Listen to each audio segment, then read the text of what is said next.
안녕하세요. 100세 시대 건강길잡이입니다. 지금 여러분이 당연하게 하고 있는 그 습관, 사실은 몸을 망치고 있을 수도 있습니다. 오늘도 반드시 알아야 할 건강 이야기 꼭 기억해 두시고 지금부터 하나만이라도 바꿔보시기 바랍니다. 여러분, 혹시 혈압이 한번 높게 나왔다는 이유만으로 하루 종일 불안했던 적 있으셨습니까? 아침에 재보니 숫자가 높아서 겁이 났고 그 숫자 하나 때문에 오늘 몸이 큰일 난 건 아닐까 걱정하신 적 있으셨을 겁니다. 그런데 오늘 제가 먼저 말씀드릴 가장 중요한 이야기는 이것입니다. 많은 분들이 평생 자기 혈압을 정확히 모르고 지내십니다. 이유는 아주 단순합니다. 혈압은 내 몸의 상태만으로 정해지는 것이 아니라 어떻게 재느냐에 따라 꽤 크게 달라지기 때문입니다. 다시 말해, 같은 날 같은 사람이라도 재는 자세가 다르고 쉬는 시간이 다르고 마음 상태가 다르면 숫자는 전혀 다르게 나올 수 있습니다. 무서운 숫자라고 생각했던 값이 사실은 내 몸의 진짜 상태가 아닐 수도 있다는 뜻입니다. 그래서 오늘 이야기는 숫자 하나에 놀라는 법이 아니라 내 몸을 차분하게 읽는 법에 대한 이야기입니다. 병원에서 짧게 듣고 돌아오기엔 늘 부족했던 이야기, 설명을 듣고도 집에 오면 다시 헷갈렸던 이야기, 그리고 무엇보다 연세가 들수록 더 중요해지는 혈압 관리의 기본을 아주 편안한 방식으로 하나씩 풀어보려 합니다. 복잡하게 말씀드리지 않겠습니다. 라디오를 듣듯이 편하게 들으시면서 내 몸을 지키는데 꼭 필요한 핵심만 차근차근 가져가시면 됩니다. 오늘 끝까지 함께 하시면 적어도 한 가지는 분명히 달라질 겁니다. 혈압 숫자에 끌려다니는 사람이 아니라 혈압을 제대로 이해하는 사람이 되실 겁니다. 먼저 우리가 가장 먼저 바로잡아야 할 것은 혈압을 재는 방식입니다. 많은 분들이 혈압계를 팔에 감고 버튼만 누르면 그 숫자가 곧 진실이라고 생각하십니다. 하지만 실제로는 그렇지 않습니다. 혈압은 재기 전에 몸이 얼마나 편안했는지, 어떤 자세를 하고 있었는지, 말하고 있었는지, 방금 움직였는지에 따라 크게 달라질 수 있습니다. 그래서 혈압은 기계가 재는 것이 아니라 결국 사람과 상황이 함께 만드는 숫자라고 보셔야 합니다. 가장 먼저 자세부터 말씀드리겠습니다. 혈압을 잴 때는 몸이 최대한 편안해야 합니다. 의자에 앉을 때는 등을 등받이에 기대고 허리는 억지로 세우지 말고 자연스럽게 펴주시면 됩니다. 긴장해서 몸에 힘이 들어가 있으면 그 자체로 혈압이 올라갈 수 있습니다. 그리고 다리는 반드시 편하게 두셔야 합니다. 다리를 꼬거나 한쪽으로 틀어 앉으면 몸이 균형을 잡느라 힘이 들어가고 그 영향이 혈압에도 반영될 수 있습니다. 별것 아닌 것 같아도 이런 작은 차이가 쌓이면 숫자는 제법 달라집니다. 그 다음으로 중요한 것은 팔의 위치입니다. 의외로 많은 분들이 이 부분을 놓치십니다. 팔은 심장 높이와 비슷한 위치에 두는 것이 좋습니다. 팔이 너무 아래에 있으면 혈압이 실제보다 높게 나올 수 있고 반대로 팔이 너무 위에 있으면 낮게 나올 수 있습니다. 그러니 식탁이나 책상 위에 팔을 가볍게 올리고 팔꿈치가 가슴 높이쯤 자연스럽게 놓이도록 해보십시오. 어렵지 않지만 이 한 가지만 지켜도 숫자가 훨씬 안정적으로 나옵니다. 또 하나 정말 중요하지만 자주 생략되는 것이 쉬는 시간입니다. 혈압을 재기 전에 잠깐이라도 조용히 앉아 쉬는 시간이 필요합니다. 방금 계단을 올랐거나 부엌일을 하다가 바로 왔거나 누군가와 속상한 이야기를 한 직후라면 그때의 숫자는 내 평소 혈압이라고 보기 어렵습니다. 몸과 마음이 아직 흥분 상태에 있기 때문입니다. 그러니 혈압을 재기 전에는 몇 분 정도라도 조용히 앉아 호흡을 가다듬는 시간이 필요합니다. 이 짧은 쉼이 숫자를 훨씬 더 믿을 만하게 만들어줍니다. 혈압을 재는 동안 말하지 않는 것도 중요합니다. 가족과 대화를 하거나 전화기를 들고 이야기를 하거나 화면을 보며 감정이 흔들리는 상태에서도 혈압은 올라갈 수 있습니다. 혈압계는 생각보다 아주 민감합니다.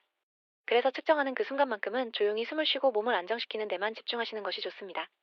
말 한마디, 작은 긴장 하나가 숫자를 바꿀 수 있다는 점을 꼭 기억해 두셨으면 합니다. 그리고 집에서 혈압을 보실 때는 한 번만 재고 결론을 내리지 않으셨으면 합니다. 가정에서는 아침과 저녁 하루 2번 정도 같은 방식으로 보는 것이 좋습니다. 아침에는 일어나서 비교적 몸이 차분할 때 가능하면 약을 드시기 전 상태를 보는 것이 도움이 되고 저녁에는 하루 일과가 어느 정도 끝나고 조용한 시간에 보는 것이 좋습니다. 이렇게 며칠만 기록해 보셔도 알게 됩니다. 내 혈압은 숫자 하나가 아니라 흐름이라는 것을 말입니다. 오늘 한 번 높았다고 해서 곧바로 나쁘다고 단정할 수 없고 한 번 낮았다고 해서 안심할 수도 없습니다. 중요한 것은 반복해서 봤을 때 내 몸이 어떤 패턴을 보이느냐입니다. 바로 이 지점이 첫 번째 핵심입니다. 혈압은 숫자가 아니라 상황입니다. 그리고 혈압 관리는 수치를 외우는 일이 아니라 내 몸이 어떤 조건에서 편안해지는지 이해하는 일입니다. 이 기본을 알면 다음 질문으로 자연스럽게 넘어가게 됩니다. 그렇다면 내 나이에서 내 몸 상태에서는 도대체 어느 정도를 목표로 봐야 하는가 하는 문제입니다. 많은 분들이 정상 혈압이라는 말을 너무 단순하게 받아들이십니다. 누군가는 무조건 아주 낮아야 좋다고 하고 또 누군가는 나이가 있으니 어느 정도 높아도 괜찮다고 말합니다. 그런데 현실은 그렇게 단순하지 않습니다. 혈압은 나이 한 가지로만 정할 수 없기 때문입니다. 같은 나이여도 몸의 상태가 다르고 생활 습관이 다르고 가지고 있는 질환이 다르기 때문에 목표도 달라질 수밖에 없습니다. 예를 들어보겠습니다. 같은 연배의 두 분이 계신다고 해보지요. 한 분은 꾸준히 걷고 잠도 비교적 잘 자고 당뇨나 심장 질환 같은 문제가 없습니다. 다른 한 분은 활동량이 줄어들었고 혈당 관리도 필요하고 콩팥 기능이나 혈관 상태도 신경 써야 할 수 있습니다. 이 두 분이 같은 혈압 숫자를 보였다고 해서 몸이 받는 부담까지 같다고 볼 수는 없습니다. 겉으로 보이는 숫자는 같아도 몸속 사정은 전혀 다를 수 있기 때문입니다. 그래서 혈압 목표를 정할 때는 무엇보다 내 몸의 이력을 먼저 살펴야 합니다. 과거에 뇌졸중이나 심장 질환을 겪은 적이 있는지, 당뇨가 있는지, 콩팥 기능이 약한 편인지 이런 부분이 매우 중요합니다. 이런 질환이 있는 분들은 혈압이 크게 출렁이지 않고 비교적 안정적으로 유지되는 것이 더 중요할 수 있습니다. 단지 낮추는 것보다 무리 없이 안정적으로 관리되는 것이 더 의미가 있다는 뜻입니다. 그 다음으로 봐야 할 것은 증상입니다. 혈압 숫자만 보는 습관에서 벗어나야 하는 이유가 바로 여기에 있습니다. 숫자가 조금 높아도 몸이 편안하고 어지럽지 않고 가슴이 답답하지 않고 일상생활이 괜찮다면 그 자체로 중요한 정보가 됩니다. 반대로 숫자가 아주 높지 않더라도 두통이 심하거나 어지럽거나 가슴이 답답하거나 몸이 불편하다면 더 세심하게 봐야 합니다. 결국 혈압 관리는 기계와 눈싸움을 하는 것이 아니라 내 몸이 보내는 신호를 함께 읽는 일입니다. 또 한 가지 빼놓을 수 없는 것이 넘어짐 위험입니다. 연세가 들수록 이 부분은 정말 중요합니다. 어떤 분들은 혈압을 낮추는 데만 너무 집중하다가 일어설 때마다 어지럽고 휘청거리는 상황을 겪으십니다. 그런데 이런 어지러움은 단순히 불편한 정도로 끝나지 않을 수 있습니다. 낙상으로 이어질 수 있기 때문입니다. 연세 있는 분들에게는 혈압 숫자 하나보다 안전하게 걷고 일어나고 생활할 수 있는 상태가 더 중요한 경우가 많습니다. 그래서 목표 혈압은 무조건 낮게가 아니라 내 몸이 버티고 생활할 수 있는 범위 안에서 정하는 것이 중요합니다. 그리고 현실적으로 내가 지킬 수 있는 생활 방식도 함께 봐야 합니다. 아무리 좋은 목표라도 내 생활과 맞지 않으면 오래 유지되지 않습니다. 너무 엄격하면 금방 지치고 지치면 포기하게 됩니다. 결국 좋은 목표는 화려한 목표가 아니라 지킬 수 있는 목표입니다. 내 몸 상태, 내 병력, 내 증상, 내 생활 이 네 가지가 함께 맞아떨어질 때 비로소 나에게 맞는 혈압 관리가 시작됩니다. 그러니 이제부터는 남과 비교하지 않으셨으면 합니다. 누구는 이 수치인데 괜찮다더라, 누구는 더 낮아야 한다더라 하는 이야기에 마음을 빼앗기지 마십시오. 혈압은 다른 사람의 기준으로 보는 것이 아니라 내 몸이 편안한가를 기준으로 봐야 합니다. 어제보다 오늘 덜 무겁고 숨이 덜 차고 머리가 맑고 밤에 조금 더 잘 잤다면 그것도 아주 중요한 변화입니다. 몸은 숫자보다 솔직합니다. 그리고 우리는 그 몸의 신호를 읽는 눈을 길러야 합니다. 이제 그렇게 내게 맞는 목표를 생각해 보았다면 다음에는 당연히 이런 질문이 생깁니다. 그러면 그 범위 안에서 오래 편안하게 지내려면 어떻게 해야 하는가 하는 문제입니다. 여기서부터 생활 습관 이야기가 시작됩니다. 많은 분들이 생활 습관이라고 하면 괜히 부담부터 느끼십니다. 아주 힘든 운동을 해야 할 것 같고 먹고 싶은 걸 다 끊어야 할 것 같고 당장 완벽하게 바뀌어야 할 것 같기 때문입니다. 그런데 실제로는 그렇지 않습니다. 혈압 관리에서 중요한 것은 큰 결심이 아니라 작은 변화의 반복입니다. 첫 번째로 식사에서 가장 먼저 살펴볼 것은 짠맛입니다. 소금기가 많은 음식은 몸이 물을 붙잡게 만들고 그러면 혈관 안의 압력이 높아질 수 있습니다. 그런데 문제는 우리가 짠 음식을 너무 단순하게 생각한다는 데 있습니다. 단순히 소금통을 적게 쓰는 것만으로 끝나지 않습니다. 실제로는 국물, 찌개, 라면, 가공식품, 양념이 진한 반찬 같은 곳에 짠맛이 많이 숨어 있습니다. 그래서 혈압을 위해 식사를 바꾼다고 할 때는 무조건 밍밍하게 먹어야 한다는 뜻이 아닙니다. 먼저 국물을 덜 마시고 양념을 조금 줄이고 가공식품을 자주 먹는 습관을 돌아보는 것부터 시작하시면 됩니다. 이 작은 변화가 생각보다 큰 차이를 만들어냅니다. 두 번째는 단 음식과 너무 정제된 탄수화물을 줄이는 일입니다. 많은 분들이 나는 짜게 먹지 않는데도 왜 혈압이 높을까 궁금해하십니다. 그럴 때 함께 살펴봐야 하는 것이 단 음식입니다. 과자, 빵, 케이크, 달콤한 음료, 지나치게 자주 먹는 간식은 몸속 대사에 부담을 주고 결국 혈관에도 영향을 줄 수 있습니다. 혈압은 소금만의 문제가 아닙니다. 몸 전체가 얼마나 편안한 상태를 유지하느냐와 연결되어 있습니다. 그래서 단맛을 줄인다는 것은 단지 혈당을 위해서만이 아니라 몸 전체의 흐름을 부드럽게 하기 위한 선택이기도 합니다. 처음부터 완전히 끊지 않아도 됩니다. 다만 조금 덜 먹고 횟수를 줄이고 절반만 바꿔도 몸은 반응하기 시작합니다. 세 번째는 하체와 몸의 중심을 살리는 것입니다. 이 부분은 특히 꼭 강조하고 싶습니다. 많은 분들이 혈압은 심장만의 문제라고 생각하십니다. 하지만 혈액이 온몸을 잘 돌기 위해서는 다리 근육의 도움이 매우 중요합니다. 다리 근육은 피가 아래에만 머물지 않고 다시 올라오도록 돕는 역할을 합니다. 그래서 하체 힘이 약해지면 몸이 더 힘들어질 수 있고 혈압도 영향을 받을 수 있습니다. 그렇다고 복잡한 운동이 필요한 것은 아닙니다. 의자에 앉았다가 천천히 일어나는 동작, 벽을 짚고 몸을 지탱하는 동작, 발 뒤꿈치를 들었다 내리는 간단한 움직임만으로도 충분히 시작할 수 있습니다. 중요한 것은 길게 한번 하는 것이 아니라 짧아도 자주 하는 것입니다. 몸은 무리보다 꾸준함에 더 잘 반응합니다. 네 번째는 잠과 긴장을 다스리는 일입니다. 잠을 잘 못 자면 몸은 쉬지 못합니다. 마음이 늘 긴장해 있으면 혈관도 편안할 틈이 없습니다. 결국 심장은 쉬지 못하고 몸은 늘 경계 상태에 머물게 됩니다. 그러니 혈압 관리는 낮에 무엇을 먹느냐만큼 밤에 어떻게 쉬느냐도 중요합니다. 잠들기 전에는 너무 자극적인 화면을 오래 보지 않도록 하고 방을 조금 더 조용하고 어둡게 만들어주고 숨을 길게 내쉬는 연습을 해보십시오. 대단한 기술이 필요한 것이 아닙니다. 천천히 들이쉬고 조금 더 길게 내쉬는 것만으로도 몸은 편안해지는 방향으로 움직입니다. 몸이 긴장을 푼다는 것은 혈관이 조금씩 부드러워진다는 뜻이기도 합니다. 다섯 번째는 술과 담배입니다. 이 부분은 너무 잘 아는 이야기라고 넘기기 쉽지만 실제로는 혈압에 아주 직접적인 영향을 줍니다. 술은 순간적으로 몸의 감각을 둔하게 만들 수 있지만 결국 심장과 혈관에는 부담이 될 수 있습니다. 담배 역시 혈관을 조이게 만들 수 있기 때문에 가능하면 멀리하는 것이 좋습니다. 하지만 여기서 중요한 것은 완벽주의에 빠지지 않는 것입니다. 단번에 다 끊지 못한다고 해서 포기할 필요는 없습니다.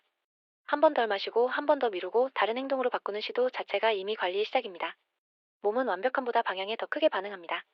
결국 생활 습관이라는 것은 나를 괴롭히는 규칙이 아니라 몸이 스스로 균형을 되찾게 돕는 과정입니다. 억지로 끌고 가는 것이 아니라 몸이 본래 가지고 있던 편안함을 다시 찾도록 도와주는 일입니다.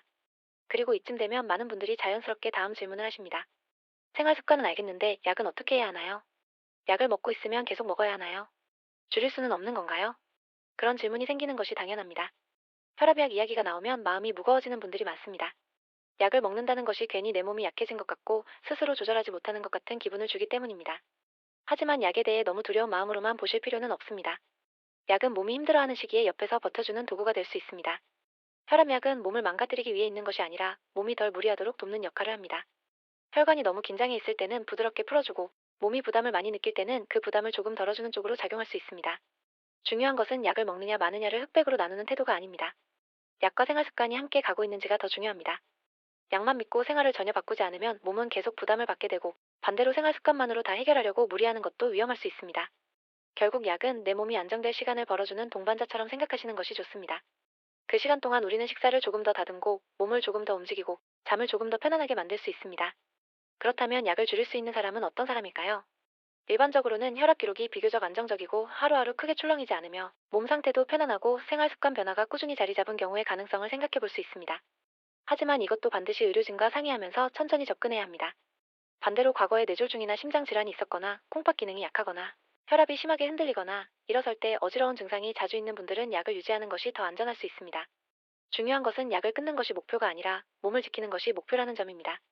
특히 약을 줄이고 싶다고 해서 혼자 갑자기 끊거나 건너뛰는 일은 위험할 수 있습니다. 몸은 서서히 적응해야 하는데 갑작스러운 변화는 오히려 큰 부담이 될 수 있기 때문입니다. 혈압약을 조정해야 할 상황이라면 반드시 기록을 가지고 상담해야 합니다. 아침과 저녁에 어떤 패턴을 보이는지, 몸이 어떤 반응을 하는지, 어지러움은 없는지, 이런 정보가 함께 있어야 안전하게 방향을 잡을 수 있습니다. 몸이 보여주는 기록이 가장 중요한 근거가 됩니다. 그리고 한 가지는 꼭 말씀드리고 싶습니다. 약을 계속 먹는다고 해서 실패한 것이 아닙니다. 약을 드신다는 것은 내 몸을 책임지고 있다는 뜻입니다. 혈관을 보호하고 심장을 쉬게 하고 뇌를 지키기 위한 선택일 수 있습니다. 어떤 분에게는 약을 줄이는 것이 좋고 어떤 분에게는 안정적으로 유지하는 것이 더 좋습니다. 둘 중 어느 쪽이든 몸을 안전하게 지키고 있다면 잘하고 계신 것입니다. 자, 이제 여기서 많은 분들이 가장 불안해하는 부분으로 넘어가 보겠습니다. 혈압이 갑자기 높게 나왔을 때입니다. 이 순간이 되면 사람 마음이 급해집니다. 혹시 큰일 나는 건 아닐까? 지금 바로 병원에 가야 하나? 가만히 있으면 안 되는 건 아닐까? 이런 생각이 순식간에 밀려옵니다. 그런데 문제는 그런 불안이 오히려 혈압을 더 올릴 수 있다는 점입니다. 놀라면 심장이 빨리 뛰고 심장이 빨리 뛰면 숫자가 더 올라가고 숫자가 오르면 더 놀라게 됩니다. 이렇게 악순환이 시작됩니다. 그래서 이럴 때는 숫자만 보지 말고 증상을 먼저 보셔야 합니다. 이것이 정말 중요합니다. 혈압 숫자는 상황에 따라 얼마든지 흔들릴 수 있습니다. 긴장해도 오르고 걸어도 오르고 속상해도 오르고 병원에만 가도 올라가는 분들이 있습니다. 하지만 증상은 훨씬 중요한 단서가 됩니다. 숫자가 조금 높게 나왔더라도 몸이 편안하고 말이 잘 나오고 숨쉬기가 괜찮고 어지럽지 않고 의식이 분명하다면 우선은 너무 급히 겁먹지 않으셔도 됩니다. 조용한 곳에 앉아 숨을 고르고 잠시 뒤 다시 재보면 달라지는 경우가 많습니다. 반대로 정말 주의해야 하는 것은 위험한 증상이 동반되는 경우입니다. 갑자기 말이 어눌해지거나 한쪽 팔이나 다리에 힘이 빠지거나 입이 한쪽으로 쏠리는 느낌이 들거나 시야가 흐려지거나 가슴을 누르는 듯한 통증이 심하거나 숨쉬기가 갑자기 매우 힘들어지거나 정신이 멍해지고 중심을 잡기 어려운 어지러움이 온다면 이런 경우는 숫자와 별개로 즉시 대응해야 합니다.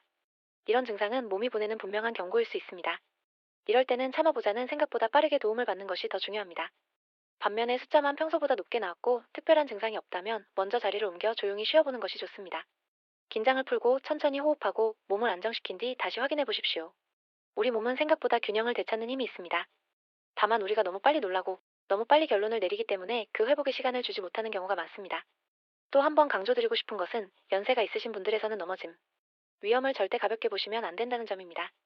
혈압을 낮추는 데만 집중하다가 일어설 때마다 어지럽고 비틀거린다면 그건 역시 매우 중요한 문제입니다. 넘어져서 다치면 회복 과정에서 활동량이 줄고 그로 인해 몸 전체 기능이 더 약해질 수 있기 때문입니다. 그래서 혈압 관리에서는 숫자 하나만이 아니라 내가 안전하게 일어나고 걷고 생활할 수 있는가까지 함께 봐야 합니다. 안전은 언제나 우선입니다. 이제 마지막으로 지금까지 말씀드린 내용을 일상에서 어떻게 실천할지에 대해 이야기해 보겠습니다. 아무리 좋은 이야기를 들어도 생활 속에서 반복되지 않으면 몸은 바뀌지 않습니다. 혈압은 하루 좋아졌다가 끝나는 것이 아니라 매일의 습관이 쌓이면서 조금씩 안정됩니다. 그래서 저는 거창한 계획보다 부담 없이 시작할 수 있는 흐름을 만드는 것이 더 중요하다고 생각합니다.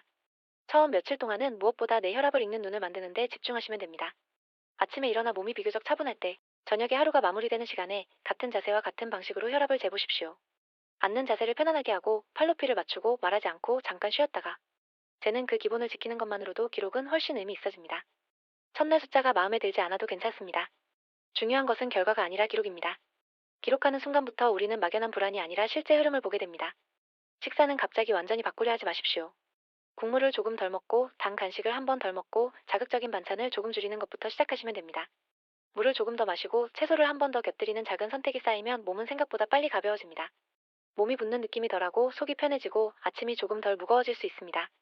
이런 변화는 작아 보여도 아주 중요합니다. 움직임도 마찬가지입니다. 하루에 오래 해야 한다고 생각하면 시작이 어렵습니다. 하지만 의자에서 천천히 일어나기, 벽을 짚고 다리에 힘주기, 발목을 움직이기 같은 간단한 동작은 집안에서도 충분히 할 수 있습니다.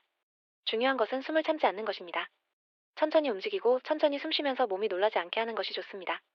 며칠만 지나도 다리가 조금 따뜻해지고 몸이 덜 굳는 느낌을 받는 분들이 많습니다. 밤에는 몸이 스스로 조용해지는 시간을 만들어 주십시오. 잠들기 전 너무 많은 자극을 줄이고 마음이 가라앉을 수 있게 조명을 낮추고 호흡을 천천히 정리해 보십시오. 길게 내쉬는 숨은 생각보다 몸을 편안하게 해줍니다. 잠이 한 번에 완벽해지지 않아도 괜찮습니다. 몸에게 이제 쉬어도 된다고 알려주는 시간이 중요합니다. 이 모든 과정에서 꼭 기억하셨으면 하는 것이 있습니다.